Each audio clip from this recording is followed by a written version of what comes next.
皆さんこんにちは、持田あかりです。今日は広島に来ています。チューリップ株式会社さんを取材させていただきます。私が愛用している赤いかぎ針エティモレットを作っているのがチューリップ株式会社さんです。今回はチューリップさんに針の選び方やエティモシリーズの特徴、そしてプレミアムな商品についてなど普段は聞けないお話もお聞きすることができました。チューリップ株式会社は広島県に本社を置く日本有数の手芸針メーカーで、1948年の創業以来針作り一筋で高い技術を培ってきた企業です。洗剤加工業として創業し、手芸針の生産を開始した同社は、その精密な加工技術や品質管理を生かし、現在では世界中の編み物愛好家から支持されるかぎ針やレース針、輪針を幅広く展開しています。かぎ針のエティモシリーズ、輪針のキャリーシリーズなど大人気のシリーズを作っている会社です。今回訪れたのは広島にあるチューリップ株式会社本社です。それでは今回はチューリップ株式会社さんにお邪魔しています。パチパチパチパチパチありがとうございます。本日お話を伺うのは商品の企画をされております国生さんです、はい、よろしくお願いします。今回は取材を受けていただいて本当にありがとうございます。こちらこそありがとうございます。国生さんも編み物をされるとお聞きしましたが、はい、そうですね。はい。このセーターは、はい、ご自身で。そうなんです。編みました。すごい。かぎ針も棒針も両方されるんですか？そうですね。はい。そうなんですね。じゃあそういった自分の体験からもいろいろ商品に生かされてるみたいなところがあったりするんですね。その初心者の失敗談をちょっとこれは皆さんも共有できるかなみたいなこととか、はい。それはすごいお話を伺うのが楽しみです。はい、じゃあよろしくお願いします。よろしくお願いします。こちらに本当にたくさんのチューリップ製品があるんですけれども、ちょっとチューリップさんのこの商品のラインナップを簡単にご説明していただいてもよろしいでしょうか？はい。チューリップはですね、手芸を楽しまれる方にたくさんの針をこういうふうに揃えていまして、まずかぎ針編みを好きな方が多いと思いますので、まずかぎ針のシリーズご紹介します。こちらがエティモシリーズという針に、かぎ針ですね、クッショングリップ付きのかぎ針になっています。また後でご紹介するんですけれども、こちらが一番最初に出た色のかぎ針ですね。その後いろんな色のかぎ針を出させていただきました。でその後に、こちらが編み針になっています。これは帽子とかですね、靴下とかを編むような針になるんですけど、こちら固定式の輪針ですね。と、あとこちらが切り替えができる針とコードを別々にご用意していて、こちらがセットの商品になります。で、あと、手縫い針の方も作っております。でこちらカラフルな色のパッケージに入った針になりますね。こちらが、全部で94種類揃えているんですけれども、プロの方からですね、初心者の方まで、楽しんでいただけるようにたくさんの種類の針をご用意しております。製品の選び方について、ぜひじっくり伺っていきたいなと思います。はい、まず最初にどんなところに注目して選べばいいかというのをお伺いしたくてですね、ここにたくさん針があるんですけれども、例えばどういうところが違うんでしょうか、どういうところに注目して選ぶのがいいんでしょうか？はい、そうですね。皆さんやっぱり作りたいものとかですね、糸とかあると思うので、まずその糸に合ったサイズを選んでいただくっていうのが一つのポイントかなと思います。こんなにたくさん種類あるんですけど、全部で15サイズチューリップは揃えていまして、でかぎ針にこういうふうに印字がありますよね。503.0 ミリ。これって何の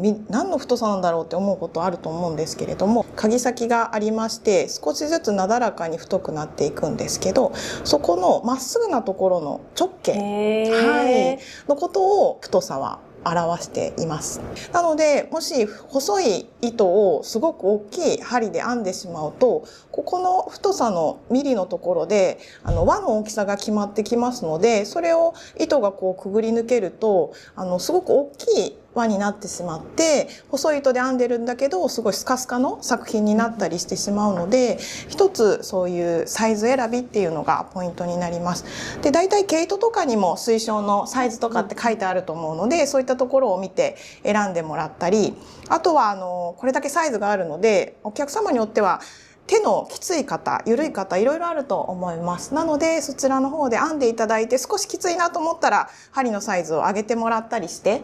調整ができますので。なるほど。じゃあ、はい、ラベルの裏に書いてある号数で必ず編まなきゃいけないってことじゃないんですね。はい、そうですね。はい。なるほど。ちなみにチューリップさんってこの号数 0.5 刻みがあるじゃないですか。そうですね。実は私まだ 0.5 は持っていなくて、買おうかすごい迷ってるんですけど、0.5 ってどういう時に役立つんですか？そうですね。0.5 って本当 0.25 とかの違いになるんですけれども、お花模様を作る時に玉編みとかされたりすると思うんですけど、それ時にちょっとふっくら感が足りないわっていうような時とかに少し上げてもらったりするとちょっとふっくらと花が表現できたりするんで、なんかそういった針によって作品の雰囲気を変えるってことがちょっとできるかなと思います。すごいすごくいい情報を聞きました。ありがとうございます。では次に、私の動画を見ていらっしゃる方だと、やはり編み物を始めたばかりだよっていう方も多いと思うんですが、そういう人に、これから少し、長くやりたいからいい道具欲しいなって思ってる方におすすめのものあったら教えてください。はい。それはズバリこちらのエティモですね。私の好きな。そうなんです。ありがとうございます。使っていただいて、こちらですね、グリップのところがですね、こういう風に疲れにくいゴム素材のものになっておりまして、で、こちらが手にフィットするようなゴムの素材になっています。はい。持ち方って人によってそれぞれだと思います。こういう風に持たれたり、で、こうですね、持たれたりすると思うんですけど、ここに親指のを止めるストッパーありますので、どっちの持ち方でもこうしっかりと親指を当てることができますので、自然な持ち方をサポートしてくれるっていう形状になっています。確かにペン持ちの人もナイフ持ちの人も両方使ってるイメージがすごいありますよね。そうですよね。はい。かぎ針編みしてると長時間時間経ってしまったってこともあると思うんですけど、そういう時にも手の疲れを軽減してくれるっていう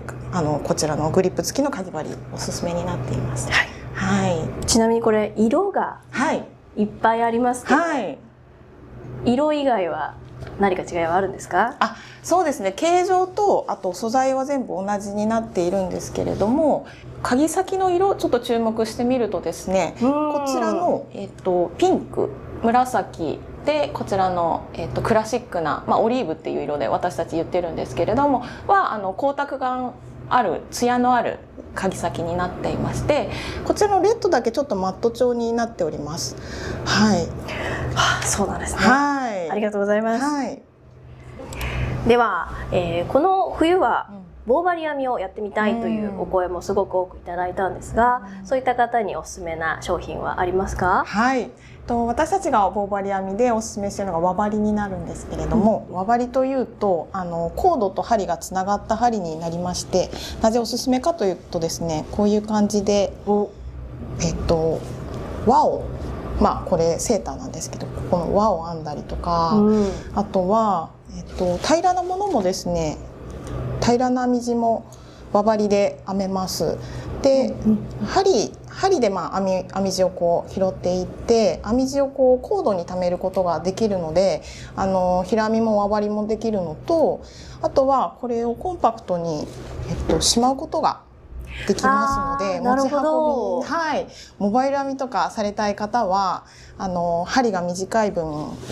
くるくるっとまとめて入れてしまえるので、すごく輪針おすすめになりますね。なるほど、メリットがいっぱいあるんですね。そうなんですよ。でその中でもおすすめなのが、こういうキャリーシリーズって言って切り替え式の輪針なんですけど、針とコードを切り替えることができるので、例えば同じ太さの糸で帽子、ちっちゃい輪のものを編んだりとか大きいセーターを編んだりっていう時も、このコードの長さを変えるだけで編んでしまえるので、なのでこちらのもし1セットがあればですね、この66通りの針ができるっていうくらい便利なので、すごいですね。はい、66通りにもなるんですね。はい。なのでこれ1個あればどんな時にでも好きな作品にあったり糸にあったりしてもすぐ編めるっていう。はい、じゃあ本当に最初にこれ買っとけば、もう編みたいと思ったもの何でもできるみたいなイメージですか？そうなんですよ。はい、おすすめになってます。はい、ありがとうございます。突然ですが、ここで広島名物の紹介タイムです。広島といえば、広島城、原爆ドーム、路面電車、そしてカープ。魅力がいっぱいの広島県。ぜひ皆さんも足を運んでみてくださいね。そして、広島で訪れた素敵な毛糸屋さん、ニットショップ松屋さんをご紹介します。ニットショップ松屋さんは国内外の毛糸を揃えた毛糸専門店です。店主さんがセレクトした可愛い毛糸が所狭しと並んでいて、とってもおしゃれで可愛い雰囲気でした。広島をイメージしたカラーのオリジナル糸も販売されています。ぜひ広島を訪れた際は足を運んでみてくださいね。今回ちょっと私がぜひお聞きしたいということがありまして、エティモ紫という商品があって、これが個人的にすごくめっちゃ可愛いなと思って大注目だったんですけれども、なぜこの紫色にしたかとか、このエティモ紫について少し教えていただけますか？はい。紫はですね、こちらなんですけれども、日本の紫をテーマにしていまして、で、ネーミングも紫と日本語でそのまま表記してるんですけど、日本の中で、歴史上ですね、紫というのがやっぱりずっと大切に扱われてきた色だなっていうのを私たち学びまして、で、平安時代とかにですね、皆さんもちょっと馴染みがあるかもしれないんですけど、紫式部が書いた源氏物語とかってあると思うんですけど、その中でもやっぱり紫の上とかそういった紫っていう言葉を使ったことが結構盛り込まれている。でそういう時代から紫って本当大切に日本人が使ってきた色でして、今でも小学生がランドセル紫で持ってたりとか確かにありますよね。ありますね。そう、日本人にとってやっぱ紫って大切な好きな色なんだなっていうのが分かってきたので、もうそういったちょっと文化的に紫の持つ意味とかっていうのとエティモを融合させて、日本だけじゃなくて海外の人にもこう楽しんで編み物を楽しんでいただきたいなっていうので紫で作りました。そんな深いルーツがあって紫だったんですね。そうなんですよ。すごいなんかより可愛く見えますね。本当ですか？ありがとうございます。ケースがちょっと特徴があるって聞いたんですけど。そうですね。こちらガマ口ケースになってまして、こうやってパカッと開くんですよ。かわいい。で針がグラデーション、紫のグラデーショングリップがなっています。で針先はちょっとほんのりと薄いパープルの、このほんのりパープル可愛いですよね。そうです。ありがとうございます。そうなんですよ。で、こちらのここにかかっている段数えマーカーなんですけど、実はセット限定の色になります。そうなんですよ。そうなんですか。じゃあ揃えて紫で。そうですね。紫にこだわって作りました。でケースも結構閉じたらすごいコンパクトなので、カバンの中にスッと入れていただけるサイズになっています。めちゃくちゃ可愛いですね。ありがとうございます。ありがとうございます。ではここで今日はとってもプレミアムな商品を見せていただけるとお聞きしておりますが、失礼いたします。はい、こちらがエティモジャパンブルーワビでございます。置きますね。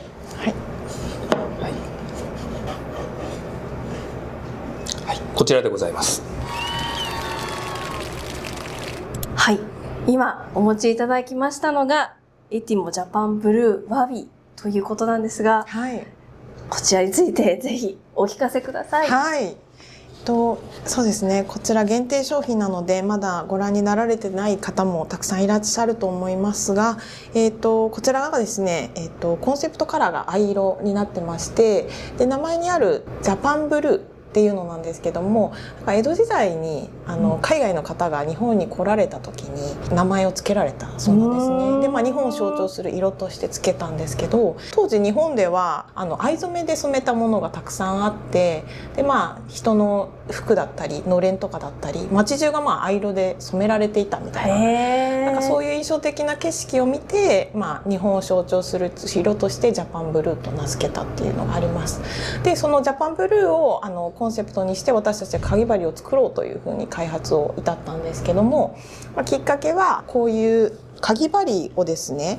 これがアルミという金属なんですけど、これを天然の藍で染められる会社さんに出会ったことからでした。はい。でこちらのかぎ針実は藍色なんですけど天然の藍で染められているんです。はい。すごい、金属を藍で染めてるんですね。そうなんですよ。最新技術で染めていただいています。でこういった色のかぎ針と、あとこちらのケースも天然の藍で染めていただいていまして、で東京の藍染め工房さんの方で染めていただいたものをかぎ針専用のこういうケースとして作りました。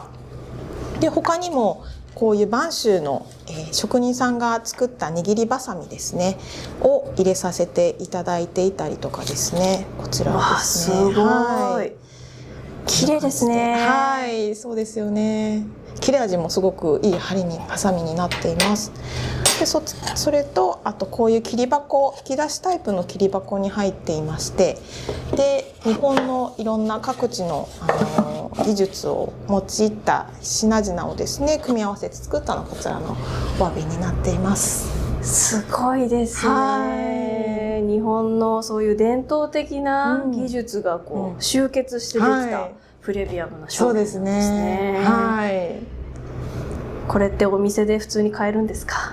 はい、お店でも買っていただけますし、チューリップ通販サイトしてるんですけど、クラフトカフェの方でも購入していただいています。はい。じゃあ気になる人はホームページをぜひチェックしてほしいっていう感じですね。ぜひご覧ください。ありがとうございます。では最後にですね、SNS で視聴者の皆さんに募集した質問の中から多かったものをいくつかお聞きしたいと思います。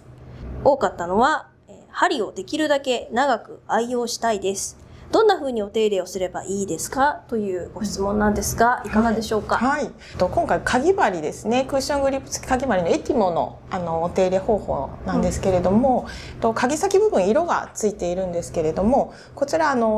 強い衝撃ですね、落としたりとかっていうそういう衝撃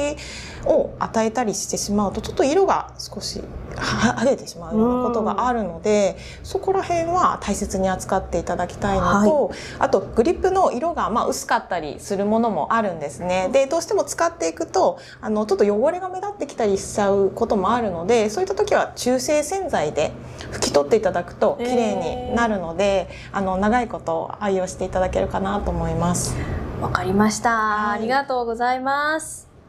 次の質問はすごく多かったんですが、エティモのシリーズでどれを購入しようか迷っています。どれがいいですかという質問です。何か選ぶ時のアドバイスとか、製品の違いとかがあれば教えてください。はい、そうですね。かぎ針の形状とかですねは一緒なんですけれども、色が違うという以外に、セットになるとですね、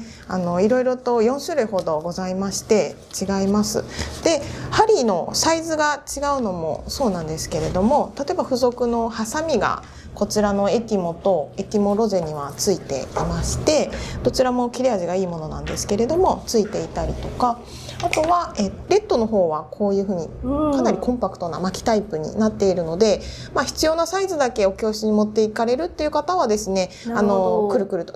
本当に必要なものだけ入れてコンパクトに持ち歩いていただけるというものですね。でこちらの紫もすごく先ほどもご紹介したんですけどスリムなので、本当にカバンの中にスッと入る感じで、持てますので、そういったケースの違いとか、あと付属品の違いとかで選んでいただいてもいいかなと思います。あとは本当好きなお色で、そうですね。そうですね。色がね好きだとテンションも上がりますので、本当にその通りですね。ぜひ選んでいただければ。じゃあ必要な号数とか、ケースの形とか、付属の何がついてるかっていうところが選ぶポイントになるかなというところですね。そうですね。はい、わかりました。ありがとうございます。国千代さん、チューリップ株式会社の皆様、今回は本当にありがとうございました。ありがとうございました。すごく知らなかった知識がたくさんあって、よりチューリップ製品のことが大好きになりました。ありがとうございます。ありがとうございます。そしてなんと今回はさらにもう一本動画を撮らせていただくということで、もう一本の動画ではさらに開発のエピソードとか、チューリップさんの歴史とか、より深掘りした内容を動画にしようと思っております。はい。なのでぜひ皆さん2本目も楽しみにしていてください。では、今回は本当にありがとうございました。ありがとうございました。チューリップ製品の購入は公式オンラインショップチューリップクラフトカフェをご覧ください。また、東京五反田にあるチューリップクラフトカフェ東京では様々なワークショップも開催されています。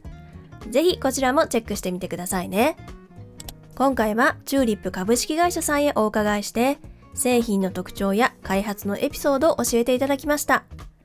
知らなかった情報をたくさん知ることができてとても勉強になりました。そして製品に込められた思いに触れることができ、さらにチューリップ製品が好きになりました。そして次の動画では製品開発のエピソードや会社のヒストリー、ものづくりへの思いなど、さらに深掘りしたディープな内容をお届けいたします。チューリップ製品のファンの方だけではなく、編み物をはじめとしたものづくりをされている方には特に楽しんでいただける内容になっていると思います。ぜひ次の動画も楽しみにしていてくださいね。最後まで見ていただきありがとうございました。それでは次の動画でお会いいたしましょう。またねー。